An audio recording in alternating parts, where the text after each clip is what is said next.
धन्यवाद. यानंतर मी आमंत्रित करते माननीय उदय सामंत यांना, मंत्री उद्योग आणि मराठी भाषा, महाराष्ट्र राज्य.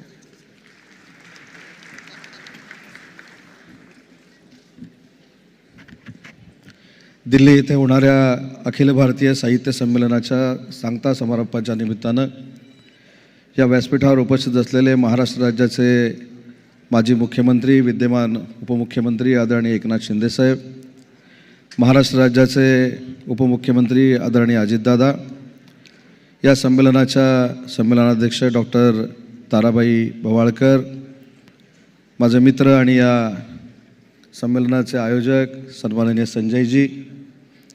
संजयजी नहार, ते संजयजी नाही, हे संजयजी, डॉक्टर विजयदी दर्डा, डॉक्टर उषाताई तांबे, PD पाटील सर, उज्ज्वलाताई मेंदळे, प्रकाशजी पाजे, मिलिंदजी जोशी, शैलेश पगारिया, युवराज शहा, महाराष्ट्र साहित्य परिषदेचे सर्व सदस्य, माजी संमेलनाध्यक्ष आदरणीय रवींद्रजी खांडेकर साहेब, रवींद्रजी सावंत, सन्मान्य देसाई साहेब आणि मोठ्या संख्येनं उपस्थित साहित्यिक बंधू आणि भगिनींनो, दर्डासाहेबांनी संजयजींचा उल्लेख अतिशय महत्त्वाचा केला की त्यांनी या संमेलनाचं उद्घाटन आदरणीय नरेंद्र मोदी साहेबांच्या हस्ते करून घेतलं आणि त्याचे स्वागताध्यक्ष पवार साहेब होते. तो समारंभ देखील राजकीय संस्कार दाखवणारा देखील होता आणि तो समारंभ देखील देशभरामध्ये गाजला. आणि त्याच्या अगोदर संजयजी आपण एक सत्कार घडवून आणला होता माननीय शरद पवार साहेबांच्या हस्ते, माननीय एकनाथ शिंदे साहेबांचा. तो तर त्याच्यापेक्षा गाजला. आणि तो गाजला, ज्यांनी गाजवला त्यांना देखील व्यासपीठावर आणण्याचं कसं तुम्ही करून दाखवलं, त्याच्याबद्दल तुम्हाला मनापासून धन्यवाद दिले पाहिजे. आणि म्हणून मला असं वाटतं की साहित्य संमेलन हे कायम वाचतं गाजतं, राजकारणाने त्याच्यामध्ये असावं की नसावं याच्यावर देखील चर्चासत्र होतात, परिसंवाद होतात. पण संजयजी, मला तुमचं मनापासून कौतुक करायचं आहे की अतिशय चांगल्या पद्धतीचं नियोजन तुम्ही केलं. आणि मला असं वाटतं, माझं हे वैयक्तिक मत आहे की साहित्य संमेलनामध्ये किंवा अन्य ठिकाणी पॉलिटिकल बॅलन्स कसा असावा हे देखील तुम्ही आज देशाला दाखवून दिलं. हे साहित्य संमेलनं कशी घ्यावीत आणि पॉलिटिकल बॅलन्स देखील कसा असावा हे आपण दाखवलं. मला आठवतं, मी आढाव्याच्या बैठकीच्या निमित्तानं दिल्लीमध्ये आलो होतो आणि संजयजींची धावपळ चालू होती. मला ते याला पण घेऊन गेले होते, JNU मध्ये देखील घेऊन गेले होते. आणि त्यावेळी अचानक त्यांना माझ्या गाडीमध्ये फोन आला आणि व्यासपीठावर कोण असावं ही दादा चर्चा सुरू झाली. आता मीच गाडीत होतो, मराठी भाषेचा मंत्री. त्यांनी मला विचारलं की तुमचं काय? मी म्हटलं माझं काय ह्याच्यापेक्षा तुमचं काय ते सांगा, कारण तुम्ही आयोजक आहात. आणि रवींद्र संमेलनाध्यक्ष आमचे रवींद्रजी आहेत, त्यांचा देखील व्यासपीठावर सहवास असावा अशा पद्धतीची आमच्या संजयजींची भावना होती. मी त्यांना सांगितलं की महाराष्ट्र शासन, मग अजितदादा असतील, शिंदेसाहेब असतील किंवा देवेंद्रजी असतील, आम्ही काम करत असताना व्यासपीठावर असण्यापेक्षा जे व्यासपीठ तयार होते त्याला ताकद कशी द्यायची, त्याला राजाश्रय कसा द्यायचा, या भावनेतनं काम करत असतो. त्याच्यामुळे मी गाडीत जरी असलो, माझ्यासमोर जरी तुम्हाला बोलता येत नसलं तरी माझं नाव काढून टाकलं तरी चालेल, मला काही त्याच्याबद्दल दुःख वाटणार नाही आणि अडचण वाटणार नाही. परंतु रवींद्रजी व्यासपीठावर असणं गरजेचे आहेत. आणि मी त्यांना हे पण सांगितलं की माझं पूर्ण नाव उदय रवींद्र सामंत आहे. त्याच्यामुळे रवींद्र आले की विषय संपला. ते देखील साहित्यातले बाप आहेत, त्याच्यामुळे माझी आवश्यकता आहे असं काय मला वाटत नाही. आणि त्यांना त्या संकटातनं मी बाहेर काढून टाकलं.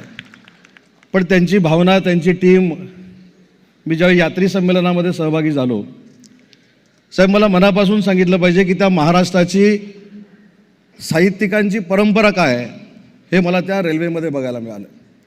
अगदी बालसाहित्यापासून संत साहित्याची परंपरा काय आहे हे मला ते रेल्वेमध्ये बघायला मिळालं.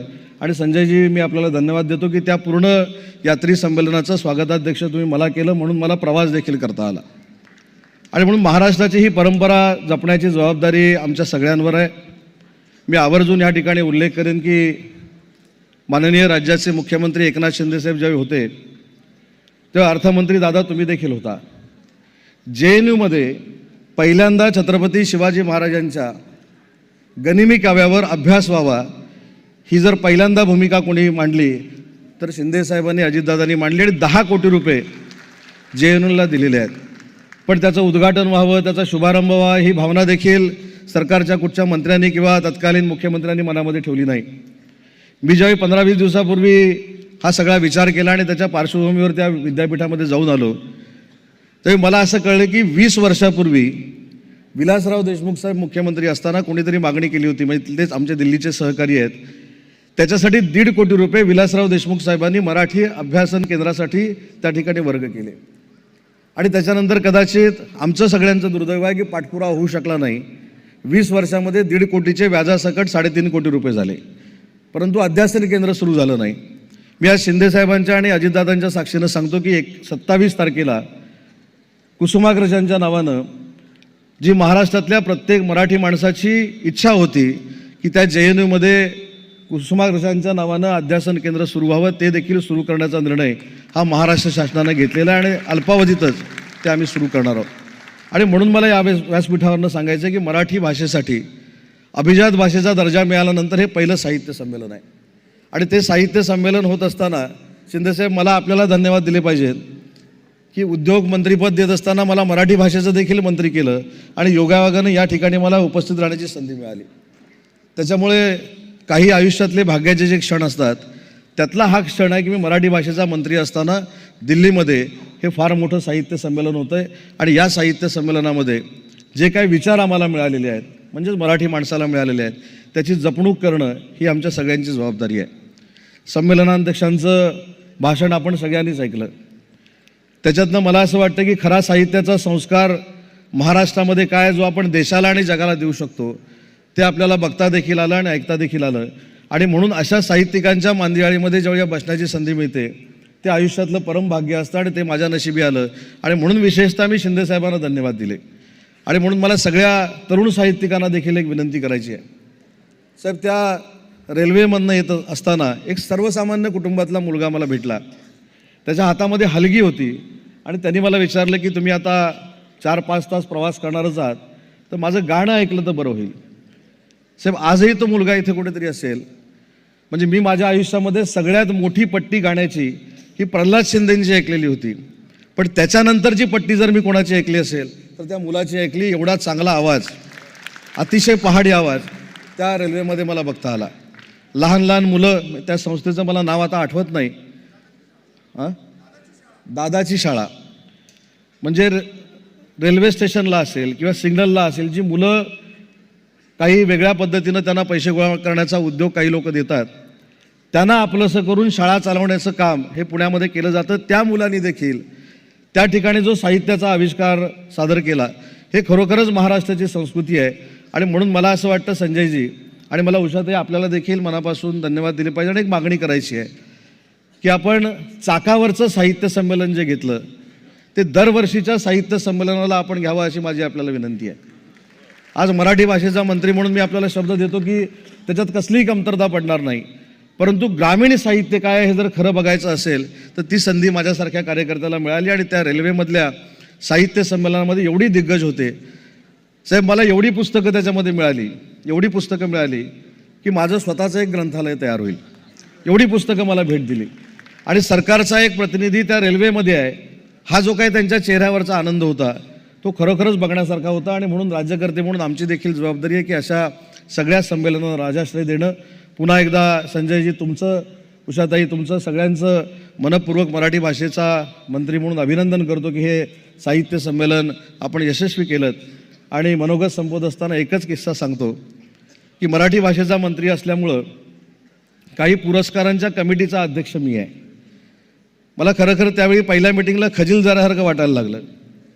मी त्या कमिटीचा अध्यक्ष, उषाताई त्या कमिटीच्या सदस्य, सदानंद मोरेजी त्याचे सदस्य, रवींद्रजी आपण त्याचे सदस्य, लक्ष्मीकांत देशमुख सदस्य. आणि मी साहेब निर्णय घेतला की मी जरी चेअरपर्सन असलो, मी जरी त्या समितीचा अध्यक्ष असलो तर मी माझा अजिबात व्हेटो वापरणार नाही. तुम्हीच ते, बरोबर ना ताई, तुम्हीच ते नावं सिलेक्ट करायची, तुम्हीच ती त्याच्यावर सह्या करायची. तुम्ही ज्या नावावर सह्या कराल त्याच्या खाली मंत्री म्हणून माझी सही असणार. पण मी माझा अधिकार वापरून साहित्यिकांचा नंबर काढणं एवढी कुवत मराठी भाषेचा मंत्री म्हणून नक्की नाही. आणि म्हणून या देखील सगळ्या लोकांबरोबर बसण्याची संधी मराठी भाषेचा मंत्री म्हणून मला मिळते, त्याबद्दल मी मनापासून तुमच्या सगळ्यांचे आभार मानतो. आणि मराठी भाषेचा मंत्री म्हणून मनापासून सांगतो की ज्या ताकदीनं हे संमेलन दिल्लीमध्ये करण्याचा आपण निर्णय घेतला होता ते माझं वैयक्तिक मत म्हणून हे यशस्वी झालेलं आहे. कोण टीका टिप्पणी करतं, कोण काय बोलतं याच्यापेक्षा आपण चांगल्या भावनेनं हे काम केलं आणि चांगल्या भावनेनं दिल्लीचा मराठी माणूस एकत्र करण्यामध्ये आपण यशस्वी झाला. एवढीच शुभेच्छा आपल्याला देतो. मनापासून तुमचं अभिनंदन करतो आणि थांबतो. जय हिंद, जय महाराष्ट्र.